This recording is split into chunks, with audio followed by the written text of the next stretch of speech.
이번 한 주간 날씨 예보를 보았습니다. 이번 겨울이 춥지 않다던 말이 무색할 정도로 이번 한 주간 동장군이 찾아왔습니다. 오늘은 영하 8도, 낮 기온은 0도입니다. 이번 주 내내 영하 6도, 7도, 8도, 그리고 낮 기온은 영하 1도에서 0도에 머문다고 합니다. 감기 조심하시고, 그리고 방송을 보니까 독감을 지금 맞아도 상관이 없다고 합니다. 그래서 독감을 맞으셔도 됩니다. 우리가 맞는 독감은 어떤 한 독감에만 해당되는 것이 아니라 독감이 여러 종류이기 때문에 독감 주사를 맞아도 상관이 없다고 합니다. 그런데 여러분, 왜 이렇게 추울까요? 우리 한번 옆에 분에게 물어보겠습니다. 왜 이렇게 추울까요? 왜 이렇게 추울까요? 네.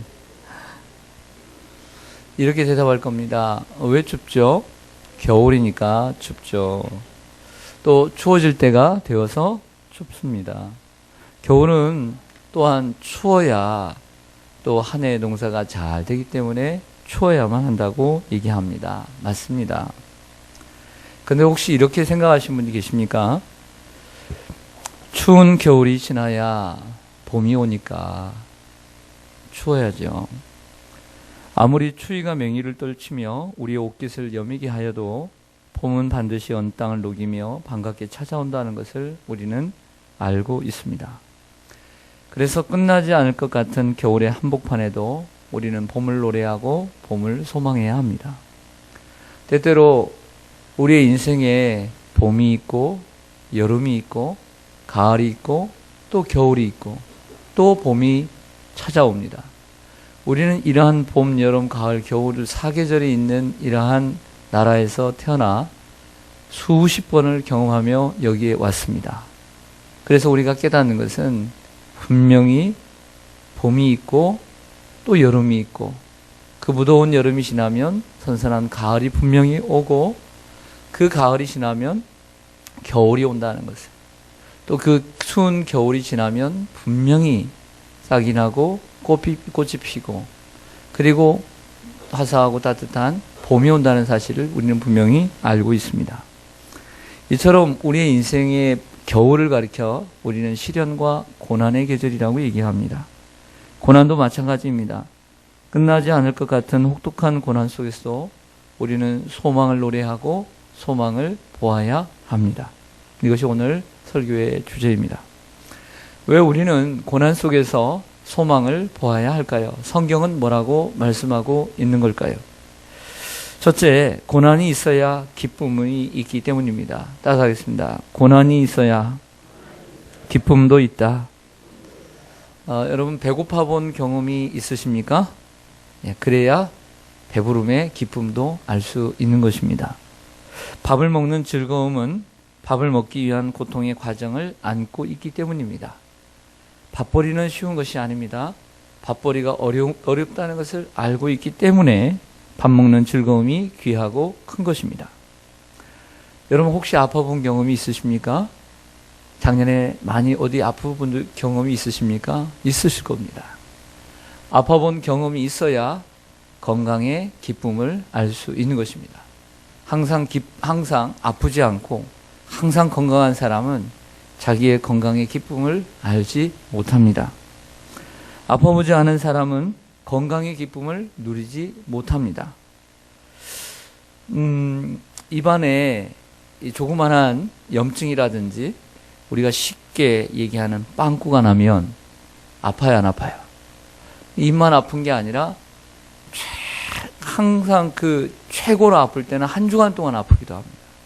그래서 막 입 전체가 아프고 이가 아프고 머리가 아프고 온몸이 아플 정도로 아프기도 합니다. 밥을 먹기가 편할까요, 어떨까요? 아마 이번 특세에 아마 여기저기 빵꾸가 나가지고 지금 정신이 없는 분들도 계실 것입니다. 그러나 그 아픔이 지나야 밥 먹는 즐거움도, 이렇게 안 아프고도 먹을 수 있구나, 이렇게 깨닫게 되는 즐거움이 있게 되는 것입니다. 이처럼 우리는 아픔과 고난을 통해서 우리의 기쁨을 맛볼 수가 있는 것이죠. 그래서 찬송가 487장의 가사를 보면 이렇습니다. 화면을 보시면 487장의 가사를 보시면 이런 가사가 올라옵니다. 어두움 후에 빛이 오며 바람 분 후에 잔잔하고 소나기 후에 햇빛 나며 수고한 후에 쉼이 있네. 연약한 후에 강건하고 애통한 후에 위로받고 눈물 난 후에 이렇게 시력이 나빠져서 큰일이네요. 네, 시력이 나빠져야 또 안경을 쓰면 또 기쁨이 오겠지요. 저것도 요즘은 이제 안 보이니. 네, 씨 뿌린 후에 추수하네. 3절 같이 한번 읽어볼까요? 시작. 예. 슬퍼한 후에 기쁨 있고 멀어진 후에 가까우며 고독한 후에 친구 있네. 고생한 후에야 기쁨 있고 십자가 후에 영광 있고 죽음 온 후에 영생하니 이러한 도가 진리로다. 한번 불러보겠습니다. 네. 참 진리입니다. 이 앞에 있는 게 없으면 뒤에 있는 게 있을 수가 없다는 것이죠. 가사를 생각하면서 그렇구나 이런 생각을 가지고 한번 불러보겠습니다.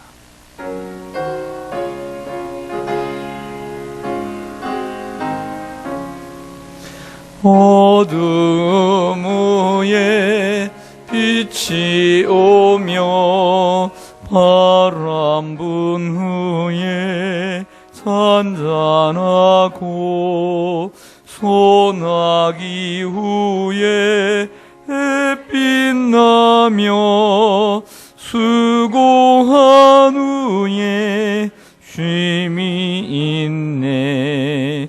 연약함 후에 강건하 애통한 후에 위로받고 눈물 난 후에 웃음 있고 씨 뿌린 후에 추수하네. 괴로움 후에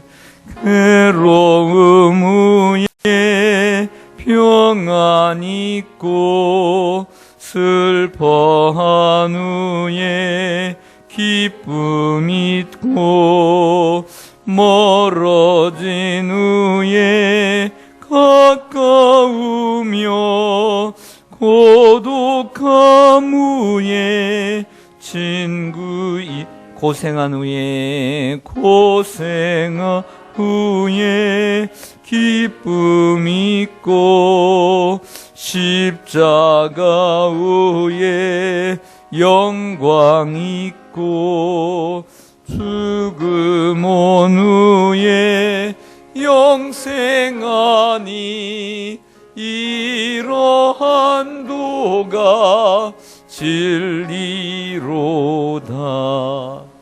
할렐루야.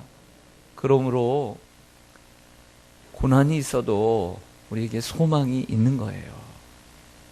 이런 것이 진리이기 때문에 오늘 우리는 소망을 노래해야 될 줄로 믿습니다. 인생의 기쁨은 고난과 아픔 속에서 경험할 수 있게 우리는 고난 속에서 소망을 노래할 수 있습니다. 영국의 소설가 로렌스는 인생의 진정한 기쁨은 반드시 육체적 쾌락과 결부되어 있지 않다고 말했습니다. 쾌락이 단순히 소비적인 행위라면 기쁨은 고통이라는 자각 없이는 얻어지지 않는 창조적 쾌락에 속한다는 사실을 강조했습니다. 유명한 영국의 시인 셸리도 우리의 가장 진실한 웃음에는 고통이 스며 있다. 진실한 기쁨, 진실한 웃음 뒤에는 이러한 고통이 숨어 있는 것입니다.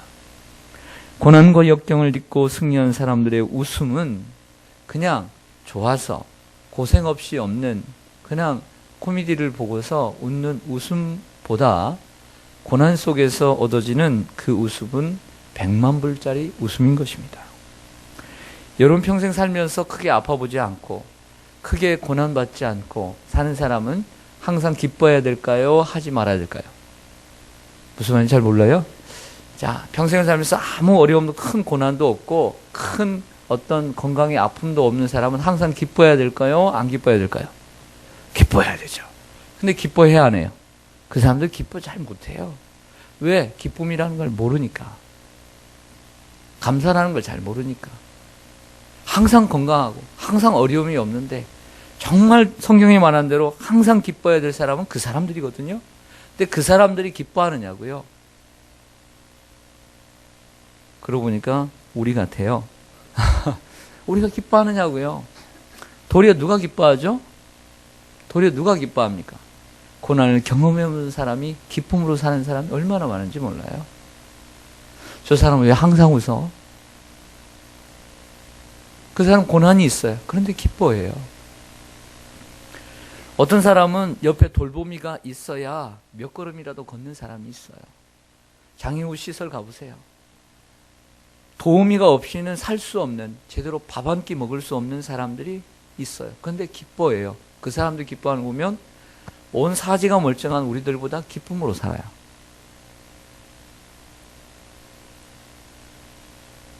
사랑하는 여러분, 그래도 병원 전도를 가시는 분들 다 그런 건 아니겠지만 병원에서 계속해서 뭐 고혈압으로 혹은 뭐 여러 가지 혈관 질환으로 쓰러져서 몸이 불편해서 어느 한쪽이 마비된 분들이 사실은 대부분일 것입니다.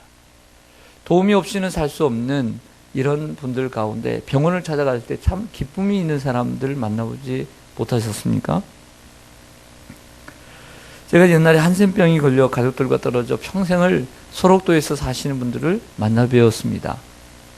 코가 문드러지고 어떤 분은 시력이 완전히 이제 소멸된 분도 계셨습니다.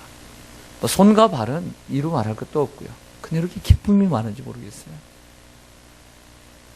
우리는 있는 거 다 있는데 그래도 참으로 하루 살면서도 기쁨을 모르고 살 경우도 있는데 왜 그분들은 이렇게 웃으면서 기쁘게 살죠? 여러분, 하나님이 주시는 이 고귀한 순간들을 여러분들 감사하며 기쁨으로 살기를 바랍니다. 그게 세월을 아끼는 건 아닐까요? 정말 문제도 없고 감사해야 되는데 감사하지 못하고 기뻐하지 못하고 사는 것은 세월을 허송하는 것 아닐까요? 세월을 아끼는 게 뭘까요? 별거 있겠습니까? 하나님이 주시는 기쁨을 누리면서 사는 거죠. 먹고 마실 수 있는 것, 먹음의 기쁨을, 음식의 기쁨을 누리며 사는 것, 오늘 내가 일할 수 있는 기쁨을 누리며 사는 것. 이 추위 속에서 밖에서 정말 조금만 일해도 병이 드는 사람이 있는데 하루 종일 추위 속에서도 하루 종일 서서 일함에도 불구하고 건강 주신 것, 때로는 그것이 불평이 될 수도 있지만 그것이 감사가 될 수도 있다는 것이죠. 이것이 바로 고난의 열매가 아닐까요? 그래서 우리는 이 고난 속에서 소망을 볼 수 있는 것이죠. 왜 우리는 고난 속에서 소망을 보는 사람이어야 할까요? 성경이 우리에게 말합니다. 고난이 있어야 유익이 있다고 말씀합니다. 따라가겠습니다. 고난은 우리에게 유익이기 때문입니다. 여러분들, 이 말은 쉽게 우리에게 다가오지 않습니다. 고난이 어떻게 유익이 됩니까? 고난이 없어야 유익이죠. 이렇게 반문할 수 있습니다. 맞습니다. 당장에는 고난은 우리에게 유익하지 못합니다. 하지만 지나야 아는 것이죠. 무조건 고난이 유익한 것도 아닙니다. 어떤 사람은 고난을 경험하는데 그것이 다 유익이 되는 게 아니더라고요. 도리어 고난을 당한 사람은 마음이 비뚤어지고 피폐해지고 그리고 고통 속에서 비관적으로 살아가는 사람도 얼마든지 있더라고요. 그런데 그 고난을 잘 겪고 잘 이겨내고 극복한 사람만이 고난이 유익이 되더라고요. 고난이 모두가 유익이 되는 게 아니에요. 시편 기자가 시편 119편 71절에서 고난받는 것이 내게 유익이라, 내가 이 고난 중에서 주의 윤례를 배우게 되었나이다 라고 고백했던 것은 한 사람의 고백일 뿐이지 모든 사람의 고백은 아니라는 것을 우리는 알아야 돼요. 이게 인생의 통찰이에요. 고난이 왔다고 해서 그 사람에게 모든 게 유익이 되는 게 아니에요. 어떤 사람은 유익이 되지만 어떤 사람은 손해가 될 수가 있는 거예요. 우리가 그 고난을 어떻게 대하느냐에 따라 달라지는 것이죠. 로마서 5장 3절 이하에 바울은 이렇게 말한 것을 기억할 것입니다. 다만 이뿐 아니라 우리가 환난 중에도 즐거워하나니 이 환난은 인내를, 인내는 연단을, 연단은 소망을 우리에게 줌이니라. 할렐루야. 환난 중에도 어떻게 즐거워한다라고 이렇게 고백할 수 있을까요? 바울이 얘기합니다. 우리가 환난 중에도 즐거워하나니. 역시 바울은 일체의 비결을 배웠던 사람이에요. 내가 배고픔과 배부름 속에서도, 내가 여러 가지 고난 속에서도 그 일체의 비결을 배우노라 라고 빌보서 4장이 말씀하고 있는 것처럼 내게 능력 주시는 자 안에서 모든 것을 감당할 수 있다라고, 이거 정말 어느 어떤 우리보다 인생의 어떤 한층 더, 정말 아니 몇 층 더 성숙한 인생을, 깨달음을 알고 살았던 사람이 바울 같아요. 내가 환난 중에도 즐거워하나니, 이렇게 고백할 수 있었기 때문이죠. 우리가 고난을 받으면 참게 됩니다. 이겨야지. 그러면 이기게 되면 내 안에 주님이 주신 능력이 생겨요. 연단되어지게 되는 거예요. 참고 강하게 되어지는 거예요. 강하게 되어집니다. 사람은 어떤 위기를 한번 경험하고 보면 거기에 대한 담대함이 생깁니다. 어떠한 담대함이 생기냐면, 내가 다음에 이러한 역경이 와도 나는 이길 수 있다라는 생각이 드는 거예요. 그래서 마라톤을 한번 뛰어본 사람은, 10km를 뛰어본 사람은 다음에 나는 10km 또 뛸 수 있다라는 자신감이 생기는 것이죠. 어제 라디오를 듣는데 어떤 분이 정말 가난하게 살았대요. 5남매로 살았으니 얼마나 먹는 것이 힘들어요. 그래서 엄마가 늘 하는 말이 아껴라, 아껴라. 그 말이 정말 싫었대요. 맨날 아껴래. 그러니까 그 말이 그렇도 싫었는데, 자기가 커서도 엄마가 아끼며 사는 것이 몸소 생활화가 되었대요. 그래서 이 추운 겨울날에도 30분 동안 자전거를 타고 다닌대요. 그래서 전략을 내서 돈을 벌어서 집을 하나 샀는데, 집을 하나 사서 사업을 시작했는데 쫄딱 망했대요. 쫄딱 망했는데 다시 열심히 해서 또 집을 또 4년 만에 샀대요. 그러면서 하는 얘기가 뭐냐면, 자기는 어떤 부도가 나든 어떤 내 집이 사실 없어져도 자기는 다시 노력해서 돈을 벌어서, 돈을 아껴서 다시 집을 사고 사업을 재개할 자신이 있다는 거예요. 그 자신이 어디서 나오냐면 그런 경험을 해봤기 때문이 아닐까요? 그런 고백을 저 라디오에서 들었습니다.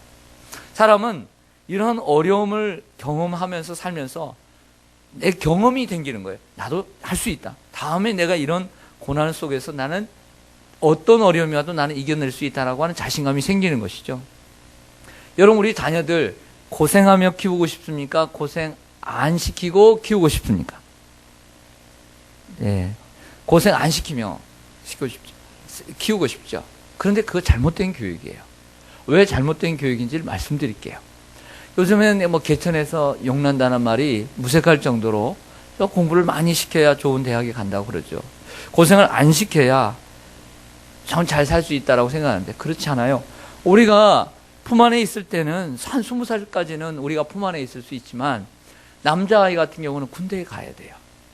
군대에 가면 스스로 살아야 되지, 내가 거기 가서 빨래 해주겠습니까? 밥 해주겠습니까? 스스로 살아야 돼요. 그러나 고생을 해본 자녀는, 인내심이 있는 자녀는 그것을 이기는 거예요. 사회생활이 어찌 호락호락합니까? 직장생활이 어떻게 호락합니까? 내가 사장 아닌데 남에서 굴복할 줄도 알고, 무릎 꿇을 줄도 알고, 고개 숙일 줄도 알고, 그래야 됩니다. 그 시련을 이기려면 자녀를 그냥 곱게만 키우면 되는 것이 아니라 연단 속에서 키워져야 그것을 이길 수 있는 것입니다. 왜 정신질환이 많이 생기고 왜 우울증이 생길까요? 이처럼 많이 마마보이, 파파보이를 만들기 때문입니다. 강하게 키울 필요가 있는 거예요. 할렐루야. 그러므로 고난이 유익이에요? 아니에요. 유익이 되는 거예요.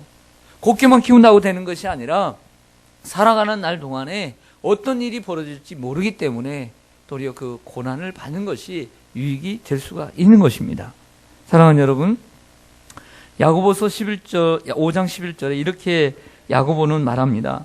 보라, 인내하는 자를 우리가 복되다 하나니, 이렇게 말합니다. 너희가 욥의 인내를 들었고 주께서 주신 결말을 보았거니와 주는 가장 자비하시고 긍휼히 여기시는 이시니라. 고난이 복이라고 얘기합니다.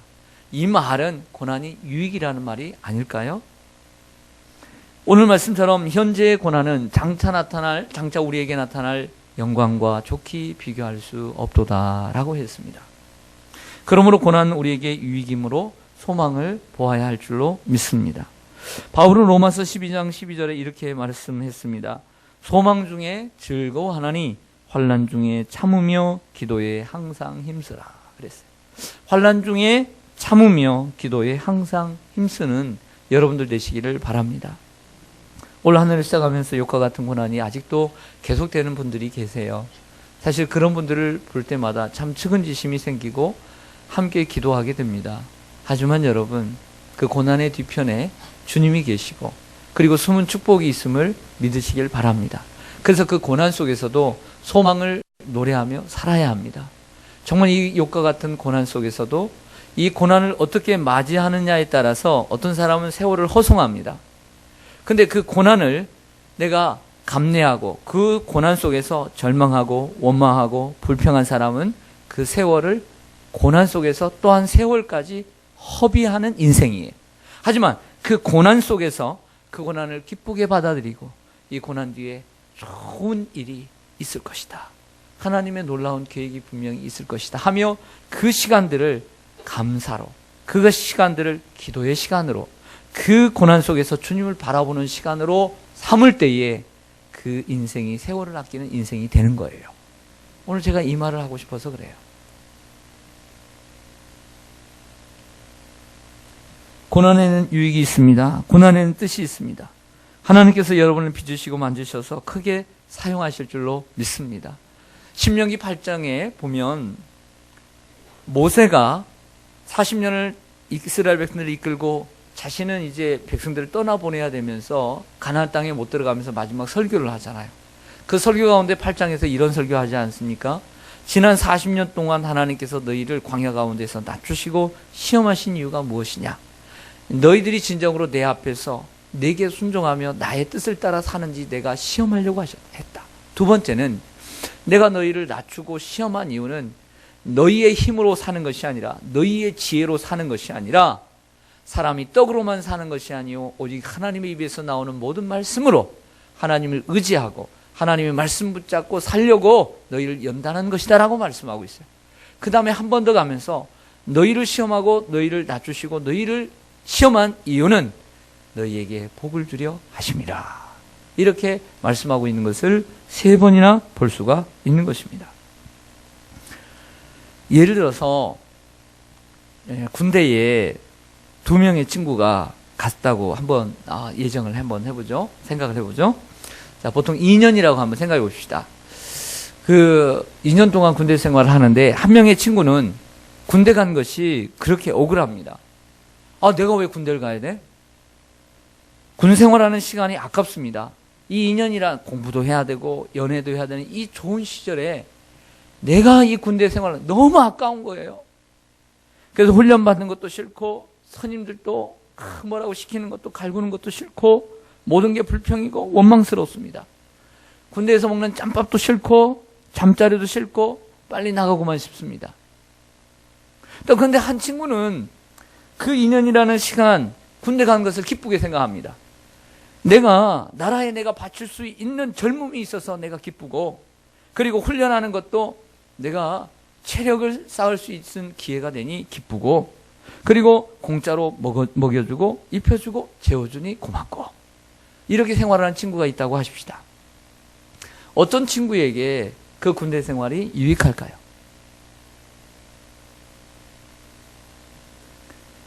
여러분들은 2016년 한 해에 어떤 계획을 갖고 계십니까? 그리고 어떤 일이 여러분 앞에 펼쳐지고 있습니까? 시집살이입니까? 요즘은 시집살이가 많지는 않지만 혹이라도 시집살이가 있는 분들이 있다면 그 시간들을 기쁘게 맞이하십시오. 시집살이 하면 얼마나 하겠습니까? 부모를 공경하면 얼마나 하겠습니까? 기쁘게 감당하십시오. 기쁘게 감당해서 하나님이 주시는 복도 경험하십시오. 내가 땅에서 잘 되고 장수하리라. 할렐루야. 직장생활 힘드시죠? 그러나 조금 더 참고 잘 다녀보십시오. 어쩔 수 없이 다니는 직장이라면 즐겁게 다닐 수 있는 그런 직장을 한번 만들어 보십시오. 환경이 바뀌지 않는다면 여러분 마음이라도 한번 바꾸어 보십시오. 질병이 있으십니까? 몸에 병이 있으십니까? 얼마나 고통스럽습니까? 하루하루 그 고통의 순간들이 찾아올 때 얼마나 힘드십니까? 하지만 그 질병이 여러분의 인생에 유익이 되도록 만들어 보십시오. 하나님을 찾는 기회로 그리고 다시 한번 건강을 회복하고 건강을 찾는 기회로 한번 만들어 보십시오. 연세가 드신 분들, 뭐 정말 70, 80이 이렇게 넘으셨는데도 불구하고 새벽에 이 추위에 좀 나오시는 걸 보면 혹이라도 감기에 걸리지 않을까, 병에 걸리지 않을까 이렇게 걱정이 되기도 하지만 나오시는 걸 보면 정말 감사하고 또 하나님 얼마나 기뻐하실까 이런 생각을 합니다. 한 해 나이가 더 들어가고 주름살이 들어가고 팔다리에 힘이 없어지고 서글퍼지지 않습니까? 난 옛날엔 그렇지 않았는데 주로 거울을 보면 옛날에 내 얼굴이 아니고 이게 손과 발은 옛날 같지가 않고 근데 이게 나이는 이렇게 많이 들어가는지 이 나이 듦에 대한 어떤 서러움이 밀려오지는 않습니까? 그런 한 해라면 여러분의 그 깊어지는 주름살은 지혜의 깊이이고 힘들어진 걸음걸이는 웬만한 세파에도 흔들리지 않는 소망의 무게의 중심이며 여러분의 나이는 인내와 그리고 인고와 세월의 마디로 만들어진 인생의 면류관이 아닐까요? 그렇게 생각하시면 좋지 않을까요? 나이 듦에 대한 서러움과 그리고 아쉬움 속에서만 인생을 보내지 말고 사랑하는 여러분, 어떤 상황 속에서도 항상 소망을 품고 시편 71편 기자의 고백처럼 항상 소망을 품고 더욱더욱 주님을 찬송하는 여러분 되시기를 바랍니다. 할렐루야. 좀 전에 불렀던 찬송가 488장 이 몸의 소망 무엔가 우리 주 예수뿐일세 우리 주 예수밖에는 믿으리 아주 없도다. 주 나의 반석이시니 그 위에 내가 서리라. 그 위에 내가 서리라. 할렐루야. 우리 1절만 한번 불러볼까요? 이 몸의 소망 무언가 우리 주 예수뿐일세 우리 주 예수 밖에는 믿으리 아주 없도다. 그 나의 반석이시니 그 위에 내가 서리라. 그 위에 내가 서리라. 할렐루야. 기도하겠습니다.